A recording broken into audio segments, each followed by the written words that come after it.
Hi friends అందరికీ. మీరు ఇప్పుడు చూస్తుంది వీరఘట్టంలో వెలిసిన శ్రీ కోటదుర్గ ఆలయం. ఈ గుడి గురించి మన వీరఘట్టం మండలంలో కూడా ఎక్కడైనా కూడా అందరికీ తెలుసు. ఎందుకంటే ఈ గుడి ప్రతిష్ట అంత బాగా జరిగింది. సో ఆ తర్వాత మొక్కు చేసుకుంటాం. ప్రతి సంవత్సరం మొక్కుతాం ఈ తల్లికి. ఈ సంవత్సరం దసరాకి మొక్కుతాము. ఈసారి వేరేగా మొక్కాము. ఆ మొక్కు సాధించుకోవడానికి మేము పెంచిన కోడిని పట్టుకొని వచ్చాం. అందుకనే ఏదో సరదా వీడియో తీశాను మీకు చూపిద్దామని. ఒకవేళ మన వీరఘట్టం వచ్చి కూడా ఈ గుడికి రాలేకపోతే ఈసారి వస్తే ఖచ్చితంగా రావడానికి ట్రై చేయండి. మా ఆవిడ చూడండి ముందుకెళ్ళిపోతుంది. ఇప్పటిదాకా అక్కడ నేనే మొక్కాను. కాకపోతే ఆవిడ కోడిని తీసుకొని మొక్కింది. నేను మొక్కితే అది గింజలు తినలేదు ఆ కోడి. ఎంతైనా ఆడదంటే ఆదిపరాశక్తి కదండి. ఆడవాళ్ళు ఒకటే. చూసారా, నేను మొక్కితే తినిందని చెప్పి ఎంత గర్వంగా ఉందో.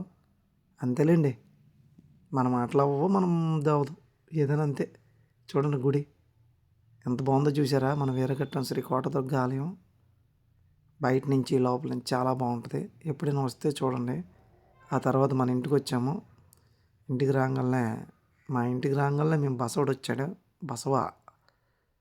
బసవ కొంచెం బియ్యం పెట్టేసి మేము చూసుకొని ఇంట్లో మా చిన్న పాపను తీసుకొని పాలకొండ బయలుదేరాము.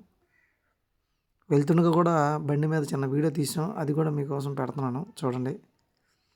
పాలకొండ వెళ్ళి ఆ తల్లిని దర్శించుకోవడానికి ముందుగా రోడ్డు మీద నుంచి మీకు బయట నుంచి ఒక వీడియో తీశాను.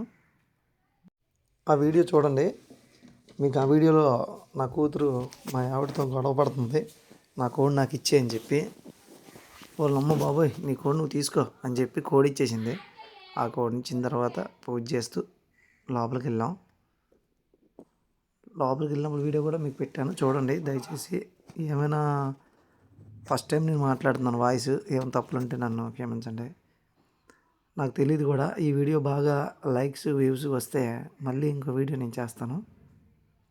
దయచేసి ఎవరు కూడా తప్పు అనుకోవద్దు. ఒకసారి మన పాలకొండలో ఉన్న శ్రీ కోటదుర్గ ఆలయం కూడా చూడండి, ఆ తల్లిని దర్శించుకోండి.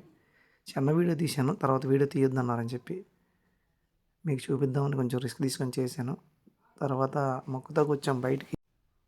ఫస్ట్ టైం నేను వాయిస్ చేస్తున్నాను, దయచేసి ఏమనుకోకండి. ఎలా ఉందో కామెంట్ చేయండి. సో ఈ వీడియో కనుక వ్యూస్ లైక్స్ ఎక్కువ వస్తే నేను మరో వీడియోతో వాయిస్తో వస్తాను. సో ఎప్పుడైతే కోడిని మొక్కడానికి చూస్తున్నాం, అందరూ కూడా మొక్కుతున్నారు. పాపం వాళ్ళు కోళ్ళు తినట్లేదంట, నాన్న తంటాలు పడుతున్నారు. మా కోడి మాత్రం మాకు అలవాటు కదా, ఎందుకంటే మేము పెంచిన కోడి తినేస్తుంది.